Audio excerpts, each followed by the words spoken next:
Hey dudes, welcome to Splat from the Past, the only 80s themed horror and sci-fi show where things can get totally radical.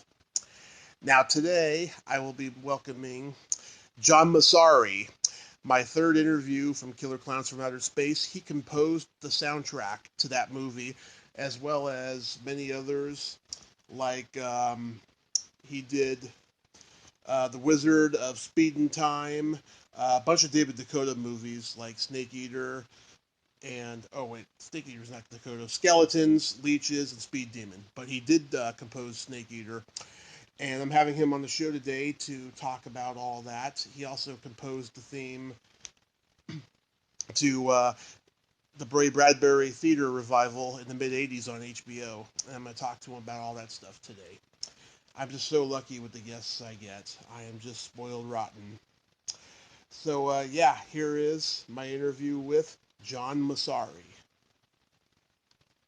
It's such an honor. Thank you for taking the time out of your busy schedule this evening. Well, thank you. It just so happens it is a really busy time, and I'm driving between locations. But thank you very much for seeking me out and wanting to ask me to reveal all the things you need to be revealed. Yes, absolutely. So, going back in time, was music a passion for you early on? For me, oh yes. Ever since I was hatched, music held something very special for me. It gave me an experience that it was very very captivating.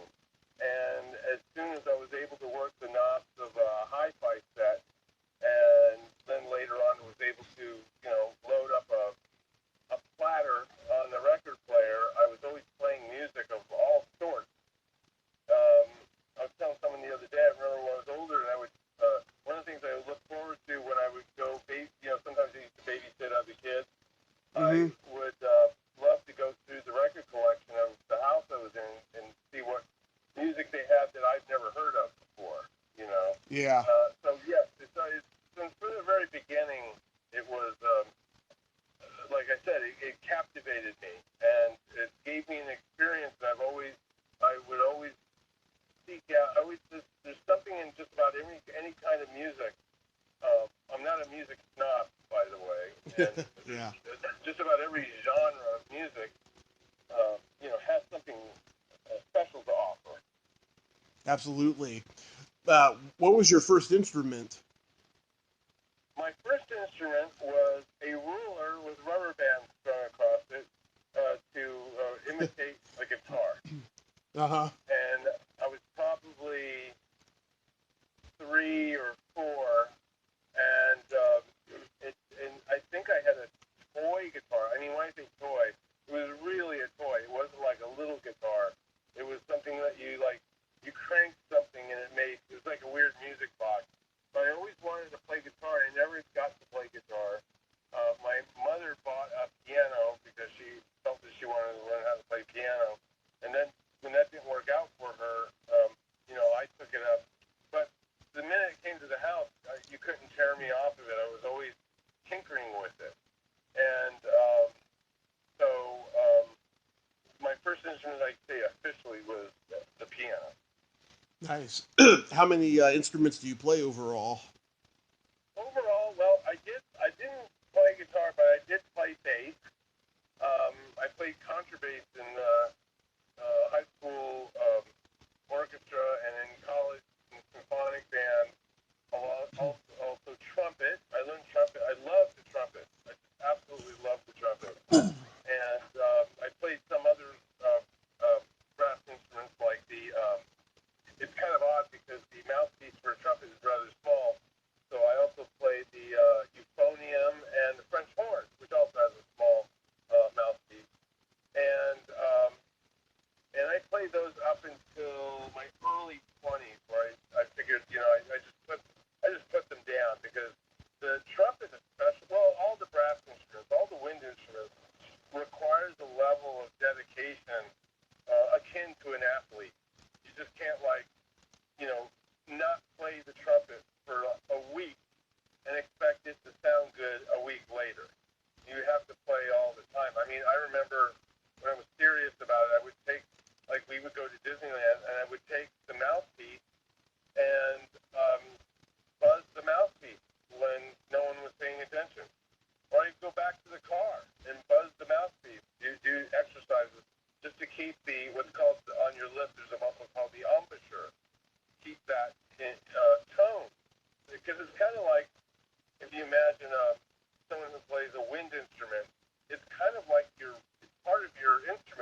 is in good condition, your tone remains in good condition. Um, so those were the other instruments. Obviously, keyboards, whatever percussion instruments. Those are kind of intuitive. Although I'm not like a percussionist. I never played the drums, but I do from time to time play percussion instruments on my own recording. Mm-hmm. Did you start playing in garage bands when you were in high school? Well, the only place that you could play if you were in a band in high school was the garage. Yeah. So I guess you could say yes. I was in a variety of garage bands, and then there was one in particular that I was in for a long time. That I actually we decided that we were playing Black Sabbath and Blue Oyster Cult and Led Zeppelin and Kiss and gosh, what else we were playing? Black Oak, Arkansas, all these bands, and we decided, we should try to play our own original stuff to see how that works. And that's where I wrote the very first permutation of the Klowns From Outer Space March. Mm-hmm. And what's funny about that is that the guys were they're so used to playing chords. I said, well, it's not. This thing isn't a chord. It's basically like a riff. It's just like it's not a chord. It's just like a line. And they said, well, I know, but it's got to spell out some kind of chord. And I go, well, okay, it's like an F major 7 chord. And they flipped out because they thought it was like too much of a jazz chord, and they didn't want to play. They didn't want to be known for playing jazz. Yeah. So yeah, I played that. That was a lot of fun. When I was in high school. Yeah, my dad was in a garage band when I was a kid, and he played all the music of all those bands you just mentioned. Yeah, and I learned early on earplugs come in real handy because we would play, and the rest of the guys in the band would be dizzy and kind of nauseous. Their ears were absolutely worn out from all the horrible noise. The high volume of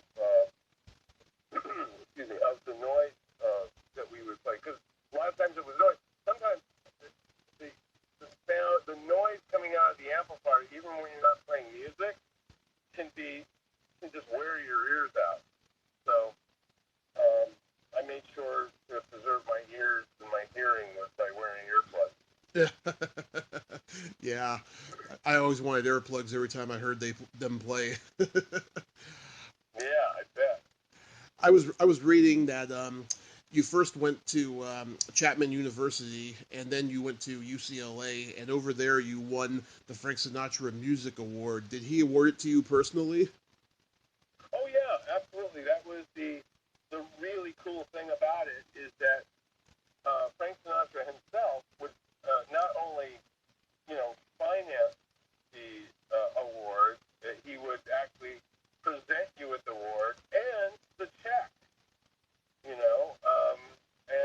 So that was really cool. I got to meet him, talk to him for just a little bit. It's not like we went out to dinner afterwards, but that was really a thrill. And you really didn't know it. You don't really realize it until much later. What a legend he was, and I learned a lot more about him after that, and I started studying his, not trying to sing, but like him, but listening to his vocal style, and then I started listening at vocal styles of like Bing Crosby and Fred Astaire especially. Yeah. And I noticed that they all have there's a similar kind of a approach that they have to their singing style, and that was fascinating. I mean, I think they all were all very, very good musicians. That's even if you're a singer, you're still a good musician because your voice is your instrument. Yeah. And so I even had more of an appreciation for him, like after I met him. And what was really cool is like part of the perk of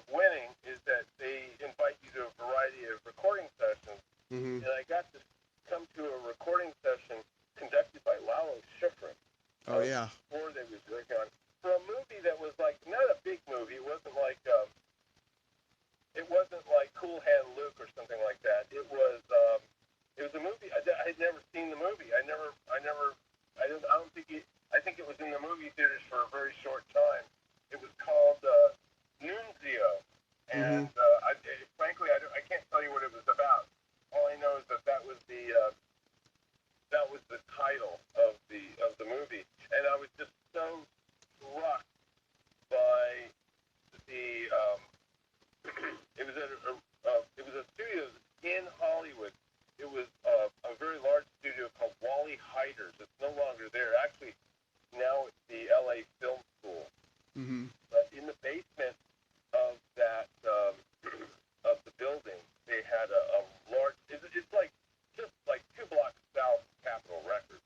Wally Heider was a very famous recording engineer, and he had a number of studios and recording facilities. They would do all kinds of things. They would do transfers. They would duplicate tapes. They do archiving, and they also had record. And he was like when he recorded a lot of Frank Sinatra's albums, as a matter of fact. Mm-hmm. But I got to see Lalo Schifrin, working, and Right. it just completely mesmerized me how all the music was like written, ready to go, and they're doing one take to kind of like get a feel of the music, and then they record for a performance because he didn't like to do more than 3 takes because he wants the orchestra to be on their toes, like being on Mm-hmm. the edge of catastrophe almost, and you get a lot of energy that way. And he had such a style and control of the orchestra, and I try to remember the way he conducted himself personally during the session and how he spoke with the musicians and how he made sure that everyone was on the same page as him. As all the attention was up on him, not because he's looking for the glory, because he wants them to really understand his music. And Mm-hmm. so he would just like give little phrases explaining what he was looking for because the music is already written. That's all done. That's the easy part. Not excuse me. That part has been taken care of. It's the interpretation, and sometimes just a little bit of a phrase. He would say, "I need you to be very playful here. Just be playful." Because the music is playful, but you tell the musician that they're going to be that much more playful. Or don't be afraid to play everything very short, almost like to the point where you're barely spitting out the notes. And to a musician, that's very challenging to get like a direction like that they can like interpret the music in a unique way. Mm-hmm. So that was the cool thing about getting that Frank Sinatra Award is to sit in on really top-notch, world-class recording sessions and seeing at an early age, like 22 years old. So it's like you get an experience like that, and it really makes an impression on you that you keep with you. It stays with you for your whole life. Yeah, that's amazing. That would be a highlight of my life, I'll tell you. Yeah. So after you graduated, were you on the trajectory of composing music for movies and TV, or is that something you just fell into? Well, I always wanted. Ever since I was a kid, I loved movies. My very first experience in a movie theater was a triple feature. I was 6 years old, and triple feature was Journey to the Center of the Earth, Mysterious Island, and The Time Machine. It was like this is the day that like you took your kid and you threw him, you sent him to the local theater, and that was the kind of like the babysitter. Man. So and I was just mesmerized by the movies, the imagination, and later I found out that the music scores to the movies really captivated me. So it was, I would say, I think when I decided sometime around like 10 or 11 years old that I wanted to do music for movies, but I didn't even know what to call it. I just called myself a music writer. I want to be a music writer. Because I thought that you were a composer, you have to be old and have a beard, and live 100 years earlier. Uh, so very, very early on, and it was kind of tough. I went to University of California at Los Angeles, and pursuing a career in film music was kind of like looked down upon, even though they did have a seminar course Mm-hmm. in film music, you know. Mm-hmm. So, but it's still, overall, it was like, well, if you're not going to be a professor and teacher at a university, they kind of look down upon you. So, and I was very outspoken. I said, well, I want to make music for movies, and of course now every university has a film music program that's very involved. Mm-hmm. Absolutely, it's really advanced. I was listening to the music you did for the Ray Bradbury Theatre the other day, and Yeah. I love how it starts off kind of sinister, like the Killer Clowns music, but then it ends kind of on a sweet note. It reminded me of Steven Spielberg's Amazing Stories, which was on at the same time. Right, right. I don't know if you got the chance to listen to. I actually recorded it with the Czech Philharmonic. I re-recorded the theme. You can probably find it on YouTube somewhere. And on, I think CD Baby also has it. So, Mm-hmm. I mean, that was, because the story with that is, I thought my synthesizer score that I did for them was going to be the demo.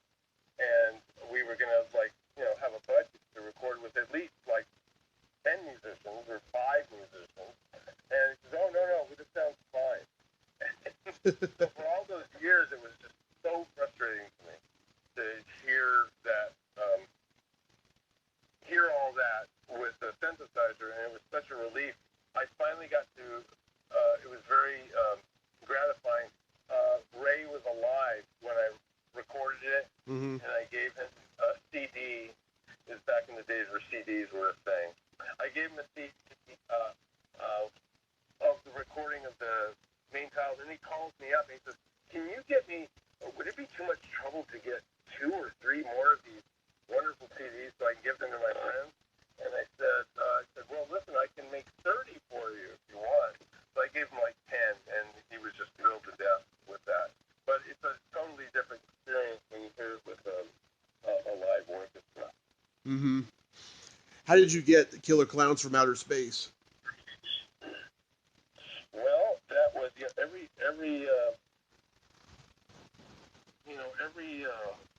film has a story behind it. I'll try to capsulize it and not make it too long. I was living in Hollywood proper, just a few blocks south of Hollywood Boulevard on Vine Street, about maybe 4 major blocks south of there. And early in my career, I was working with a producer that was making original programming for this new thing called cable television. And we did all these TV series. They were so bizarre. And some of them were just awful. Game shows, talk shows, variety shows. And I did all kinds of music that I honestly don't even know where it is. I just recorded it. They took the tape, and it got broadcasted. I didn't know anything. Didn't know from Adam what happened. Anyway, so that particular producer kind of fell on bad times, and he needed to room with someone. I said, he can roommate with me for, a few months. And so for 3 years, he lived with me. And one day, he was very, very, very astute, avid reader, and a very brilliant, very well-educated, brilliant, well-read individual. Mm-hmm. And one day, he comes back from the library, which is basically, he spent most of his time in the library reading. And he was reading Variety, and he tore out a little ad for a movie, a horror movie that a guy was shooting back in D.C., Washington, D.C. So I sent my tape, and months later, the guy called me back and said, I love your tape. You want to do my movie? I said, sure. And so I did that guy's movie. His name is Eric Young. Mm-hmm. Now, Eric Young, he teaches at Chapman College right now. He's a professor there at the Dodge Film School. And he at one point said, I have friends, they're brothers, they do special effects and stuff, and they're named the Kyoto Brothers, and they're doing this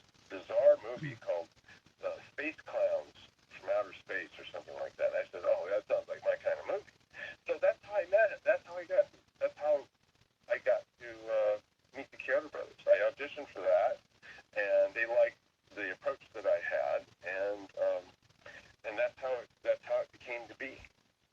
Wow. Yeah, I love the music when the clowns are throwing the pies. It kind of reminds me of the Art of Noise. Right, right. Yeah, was Art of Noise or anybody else a particular influence on that music? Well, that influence, around the time I was listening to a lot of, here's what I was listening to. I was listening to a lot of classical music, namely Shostakovich symphonies. I was analyzing Shostakovich symphonies, which means I would listen to the score. I'd listen to the music, right? Just listen to it, and not look at a music manuscript. And then I would then, with the music in my head, basically memorize something, then look at the scores and extract the score from the full score and make it like a piano part so I can tinker with it at the piano. Now, and it's a really good exercise, And so I was doing that with Shostakovich and with Prokofiev, with Bartok, Stravinsky, a lot of 20th century composers, and some classics. Some of the later classics I did it with Brahms violin concertos. Actually, I did some of that, but so I did that. I was listening to the Beastie Boys. The Beastie Boys, I just loved them. I must have them somewhere, but I had several of their 45 singles that I would listen to all the time. And I love Frank Zappa. I had several of his albums. Oh, the best. So, and I just loved Van Halen. I don't know what it was about him. I just loved him. I would just listen to their albums with headphones on, and I just loved the clarity. There was such a the design of their music is so imaginative, and so that's what I was listening to at the time, and I guess I incorporated that into the Killer Clown score in one way or the other. Wow, that's interesting. Yeah, I can tell when I think about it, like all those influence could be, in that music. Yeah, Van Halen, and then there's classical stuff. Yeah, my favorite score of yours is the Wizard of Speed and Time. I love how it's got this electronic sound. It has it was like the music in that movie, The Adventures of Buckaroo Banzai. Oh yeah. It does have that kind of thing. By the way, Buckaroo Banzai is one of my favorite movies. Yeah, that's a classic. Now the fact that has not had some sort of sequel or it's been revisited in some way was really a tragedy, because I just thought that was John Lithgow was great. Everything about that movie was fantastic. And I don't think it did that well in the theaters. It did well more in cable. Yeah, because I heard it came out the same time as the Summer Olympics, and everyone was at home watching the Olympics. Right. Yeah. They're watching this highly innovative and incredible movie. So. Yeah. It's a great movie, and I heard they're doing like maybe a TV show reboot in the future. But that would be interesting. But that is a rumor. Yeah. But the Wizard of Speed and Time, I love that music. Whatever happened to Mike Jitlov? Mike Jitlov is doing well. He's at his home, and I don't know exactly what he's doing on a daily basis. I just know unfortunately he's not making films. I wish he would continue, because I think the world needs it. He certainly has a very creative eye and a creative flair for visuals. The one wonderful thing about Mike's films is when you see them. I mean, everyone discovers them on YouTube, right? But when you see it in a theater with the 24 frames a second images flickering at you, it's a completely different experience. It's very magical. It is very magical and extraordinarily engaging. And the first time I saw one of Mike's little films, I think it was a short film called The Interview, where this character is, some like dark character in a cape with a black hat, like just shoots right toward the camera. Right. And it's just so fascinating, you know. And it all has to do with you're seeing the flickering of light that makes it that much more magical, you know. And Mm-hmm. you wonder why people used to like go to the theater over and over and over again. It wasn't often often it was not just to get out of the snow or the rain or the elements. It was because something in those images in that story just grabbed them, and they just wanted to relive that experience. And Mike has that gift with his visuals, you know, and he's done some really incredible things, and um, you know, if anyone out there knows how to get in touch with him, he's very easy via his website called WizWorld. Encourage him to create something so that we all can enjoy it. I think like I said, I think the world needs it. Yeah, I was thinking about reaching out to him. Um, the music you did for Snake Eater, I like that too. It's got like different styles of like Caribbean and Kenny G esque adult contemporary. I love that. I don't like Kenny G. You know? I don't like personally. It's not my kind of music. Yeah. But you know what? You know, scoring films is a job, and sometimes your director has certain things that they request, and sometimes they don't. Sometimes I throw ideas out at them. I was trying to look for actually kind of like what we tried to call as a world sound. I don't know if I got it at all, but you know, it's interesting. The producer of those Snake Eaters was Mike Pasternak, Mm-hmm. who later on went to start a little company called. Oh my God, I'm forgetting the name of his massive company. They produced Batman. Uh, Batman. are you gonna you're gonna be editing this, right? Of course. Okay, it's not Warner Brothers, obviously. They distributed it, Mm-hmm. but oh my goodness, how am I forgetting the name? What was the company that produced Batman and I know. movies? And the movie Inception was pretty. He also produced the movie Inception. Um, my goodness. Okay, my God. I'll look it up. You know, I'll look it up. what's that? I'll look it up. Okay. All I have to do is look up Mike Pasternak. And Oh, I'll say he'll have let, Wikipedia say that. is it Legendary Pictures? Yes, but the company just before that, it is Legendary Pictures.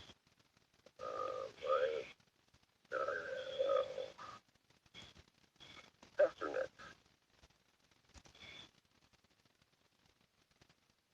Uh, Pasternak. Sin Copy? What's that? Sin Copy? No. President of Lionsgate Film. Oh, Lionsgate. Okay. How can I forget that? Okay, so we're going to go neatly from he was the producer of the Snake Eater movies, and later on he went to found Lionsgate Film. And it's so fascinating because I've done a variety of other things with him besides film. Um, there was a time he would be putting together media shows for Wall Street for the maybe there'd be the annual report for all the shareholders. They would put on, like at a hotel, they would put on a media show, and I would provide music for that. And so there's all kinds of things I did besides television and film. Mm-hmm. Yeah, I don't like Kenny G either, but I do love a good saxophone. Yeah, me too. Love that. Love that. Not that I don't like Kenny G as a person. That music is not for me. Yeah. It's not for me. It's too boring. It's too slow. Yeah. It's not. I mean, I can listen to it and I can appreciate it. It's just not my cup of tea. I mean, I love the band that he played with before, which was Barry White. Right. He played Barry White's band, and I love Barry White. And I just loved. I really, to this day, I love R&B soul and Me too. you know pop R&B and all that. And, anyway. Yeah. You've composed music for a couple of David DeCoteau movies. How great is he? David DeCoteau is so much fun to work with, and he apparently which is I think they're kind of rare because he's known for doing micro budget films. Right. He's an astute filmmaker. He comes from the school of Roger Corman was his mentor, and he's just he has a great sense of humor. Yeah. So industrious. He's very busy. I mean, as we've had this conversation, I wouldn't be surprised if he started 3 other films. But I did one movie for him called Skeletons that had Christopher Plummer in it as the star, and that was a really awesome movie. That was shot at Universal, and we did that with an orchestra. And I remember it was like one of these things where we spotted the film, and I started working on the score, and I said, Dave, you gonna come by and hear me play piano some of the things? He goes, yeah, I think I'll come by. And so he never came by. And so the day that he showed up is at the scoring session with the orchestra. Everything's there, and I didn't know what to tell him. I didn't say, hey, Dave, there's something you don't like. It's kind of too late. You're gonna have to work with it, you know. Yeah. So he's very quiet. I would play one piece of music. I looked back into the control room. I said, Dave, how we doing? And he just nodded his head. And so this went on for like all morning. And so at one point, I took him aside. I go, Dave, I hope everything's okay. You haven't really said anything. And he looked at me and he says, I'm trying to hold back my tears. because he liked it so much. That's the biggest compliment that was the biggest compliment I ever had. You know? Yeah. David DeCoteau, I love working with David DeCoteau. I met him once at Monsterpalooza. Very nice guy. Yeah, very nice. So you're still out there. Check out the movie Skeleton. It's very interesting. It's very interesting. Okay, I'll check it out. Okay. So you're still out there composing for movies. Do you have anything that you're allowed to talk about? Right now, well, there's a video game of a very big franchise movie. Mm-hmm. I'll give you a clue. It has something to do with espionage, and that's been going on for 3 years now. I mean, it's not like I work on it every day. It's that we develop it, and then it comes to a snag because the property has certain licensing issues that always have to be resolved. And it's like every time there's something new that pops up, it's like everything comes to a screeching halt. So there's that I'm working on. I did a movie. I did a Western just recently for Josh Becker. Now, I don't know if you know Josh Becker, but there's a whole collection of filmmakers in Detroit. I call them the Sam Raimi crowd. I started noticing I'm getting called some very familiar names, and I realized, wait a minute, this is all the people that Sam Raimi works with. Yeah. So I did that. It's called Warpath, and it's a flat-out traditional Western. It's really cool. Nice. And I just have a lot of fun doing that. I'm currently, it is difficult to explain. There are music production houses that call upon me from time to time, and we do special order kind of music for, let's say, an advertising agency or a studio that wants like a very, very unique original music that they can use in their projects that no one else gets to use except them. Right. And so I've been doing that for like 2 years. And it's like they show up everywhere. It's like I don't consume a lot of media, but from time to time I'll watch something like that. Too long ago I saw some sort of trailer for The Handmaid's Tale, and I'm hearing all this music that I did 3 years ago, just like all over the place, everywhere. You know, I go, wow, I never thought of it going to this thing. So it's an aspect of music production and music scoring where people like it's almost I think it's almost kind of like working in commercials where your name is not up on the screen, right? But it shows up on the royalty statement. Yeah. So a lot of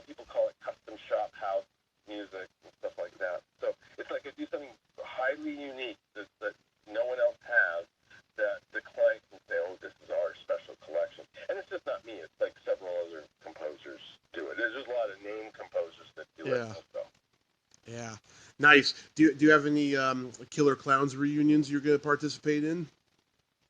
Well, I'd like to. Well, I don't know. This is all I can say. On October 31st, I'm going to be at Universal Studios, and I'm going to be going through the Killer Clown maze. Nice. You know, I may go in. I may go in more than one. Nice. I just talked to Mike Martinez. Yeah, he didn't even mention that, but that's cool that you got that one coming up. Yeah. Well, I have. I was very fortunate. It was a great honor to be invited by the cast, and I got to meet the cast of Killer Clowns that are performing at the Killer Clown maze. I keep calling it a haunted house, but it's actually in the haunt business, it's called a maze. So so I got to meet them and hang out with them for like a half an hour before they had to get geared up to do the show. It was really, really awesome. They're very creepy. Do you know what it was like? It was like going to, it was like before the baseball game starts, you get to go to the dugout and meet all the players. All players. Yeah. Yeah. To me, that's what it's like, because, you know, you can figure those people have to be consistent all night long. They have to, like, they have a certain performance they have to do, and it has to be consistent. It can't be like, they can't start faltering or, you know, or what have you. They have to, like, really be on top of it all the time. And it takes a great deal of concentration and stamina, which I thought was very awesome. Oh, yeah. Very demanding. Very demanding. Mm-hmm. Well, John, this was such an honor. I thank you for so much for coming on tonight. Well, it's really great talking to you. I'm very happy that you we got to have this conversation, and I think I maybe shared some things with you that I don't think I have revealed before. So there you go. Wow. Not an exclusive. Wow. Well, I'm honored, John, and I thank you so much, and I hope you have a great evening over there. You got it too. Thank you very much, and look forward to hearing it when it's all done. Awesome. Have a good night. Take care. Thank you. Okay. Bye-bye. Well, there you have it. John Massari. Ain't he a cool dude? Thank you so much, John. I'm glad that we could have a conversation about the world of music scores and movie scores. That was pretty cool. Nice guy. I like him a lot. If you like this video, everyone, please subscribe to my YouTube channel. Add me as a friend on Facebook. Join my Tommy Kovac comedian page on Facebook. Follow me on Twitter and Instagram and all that fun stuff. Well, that's all the time we have this week on Splat from the Past. Until next time, this is Tommy Throwback Kovac saying, there's no shame in living in the past, because the present sucks. Later, dudes.